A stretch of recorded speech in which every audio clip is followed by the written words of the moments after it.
So if the investor market is crashing, is that bad news or isn't it really good news?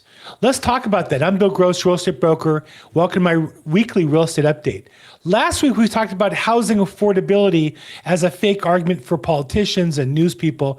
Today, we're going to talk about the investor portion of the market and it crashing according to Redfin, and how does that affect the market? What does it say about where we're headed? Well, the first place to always start is look at the actual market data. And if you look at the market data today, you're going to see a couple of things. One is inventory remains at low levels. I talk about this every week, but this is the key factor. You cannot have a crash without excess inventory. Sellers won't cut prices significantly unless they have to compete with other sellers. And look at the inventory. Other than the 2 pandemic years, it's the lowest on record history and declining, not going up. So we don't have tremendous inventory. What's the market look like overall? Well, according to Altos Research, one of my favorite sources, again, they confirm in Los Angeles, inventory levels are the lowest level other than during the pandemic period and any other time in recorded history. If you go a little further on the Altos, they report the market now is 40. It's a seller's market. It was a 39 last week, so it's ticked up even more for sellers rather than buyers here in Los Angeles. Again, that's not national. And I do get people who say, hey, Bill, here in Phoenix, the market's bad. Yeah, in Phoenix, the market's bad. In Austin, the market's adjusting. But here in LA, the market still is relatively tight and is certainly not crashing by any standard of presentation. So now we know the market is not falling apart. What is happening? Well, one of the things we have to look at is the news will write news no matter what to get our attention. So last week we had Redfin reported on the news, investors are buying half as many homes as they were a year ago. Investors buying half as many homes as they were a year ago. Now, is that bad news or good news? Well, the Wall Street Journal takes this and they report investor home purchases plunged by half. Plunge. Not reduce, not decline, plunge. Ooh, that sounds scary. So what does that really mean? It's not saying that investors bought houses and they dropped 50% in value. It means that the percentage of homes that were bought by investors versus those that were bought by homeowners cut by 50%. Well, Bill, that sounds like a lot. Isn't it a lot? Well, it's not as bad as it would sound. Let's take a look at the actual numbers, and you'll see that it dropped from about 20% at the peak last year to 18% from maybe 19% a year ago. You'll see overall the percentage of investor homes has been on a long-term increase. What this tells you is more and more people are okay with renting a home instead of buying a home. The American dream is not as tied to owning a home as it was in the past, over the past 20 years. But investors, it goes up and down, and still overall, I think by any standard, other than the pandemic, this is the highest percentage ever.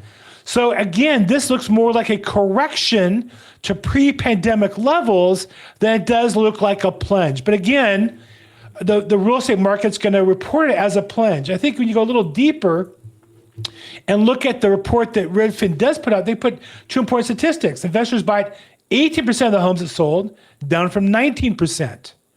So they went down 1%, but the market went down about 30% overall. That's why their market plunge looks like 46%. And the other factor is investors were buying 60% of the homes in Las Vegas and Phoenix. These are two of the markets that ran up the most and are experiencing a correction right now. And it's true. Home prices there are actually declining, not just cuts in list prices, but actual prices of homes sold versus a year ago have gone down in those markets after running up so much. Investors had bought a huge percentage in those two markets. So when Redfin reports that the investor portion is dropped significantly, that's just telling you that in the speculative markets, the market's coming back to normal. Overall, the investor portion is declining slightly, and overall sales are down while values are holding steady. So what happens is you're going to find a lot of people going to use this to scare you. The Wall Street Journal is one. Another one is a YouTube channel that I watch, Venture Consulting. And this guy who runs it, seems like a nice guy, Nicholas Gurley, or Gurley, I don't know how to pronounce his name. And he seems like a nice guy, has a very good YouTube channel. I have to say, huge following. He has like 340,000 subscribers. I have 1,700. This video got 77,000 views in one day. Notice the hashtag is housing crash because he's always talking about the housing crash. And he goes on to predict that we're in the beginning of a 15-year down cycle. He shows these graphs that make it look like the housing market just continuously goes through 15-year cycles. Now, I will say a couple things. He's a great entertainer. He's somewhat of an educator and coach. But even if you look at his background, he doesn't have any, at one time he underwrote some securities for a couple of years in real estate and other things as well. But most important, when you watch his video, all he's doing is showing you a graph that shows where the history of the market was. And then from there, he's projecting the future. He's saying that home prices went down. Therefore, they're going to continue to go down more. I'm trying to find the one spot that he had there. We talked about a 15-year cycle period, and from there determines that we're facing a 15-year cycle. I don't think that's necessarily true.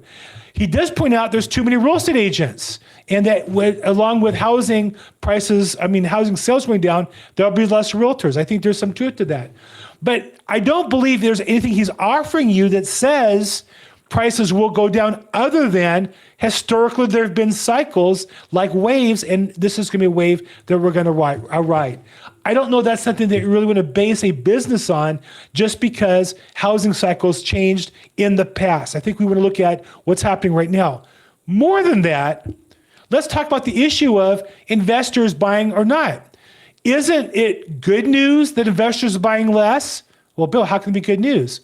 Because if investors aren't buying the houses, who is? Homeowners.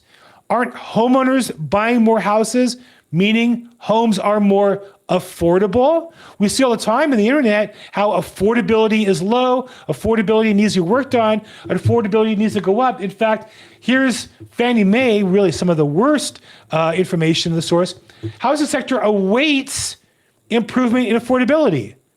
Now, it's as if they're saying that there's home buyers waiting around for prices to drop. I got to tell you, every day there's buyers looking at houses and looking to try to qualify, looking to buy. But more than that, didn't we just say investors' portions dropped and home buyers' portions went up? Doesn't that mean, by definition, homes are more affordable?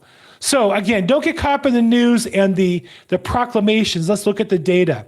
And most importantly, what's right for you. If you can afford a house, I literally was in the car with a friend of mine who has a house, who's using the opportunity to lock in better rates.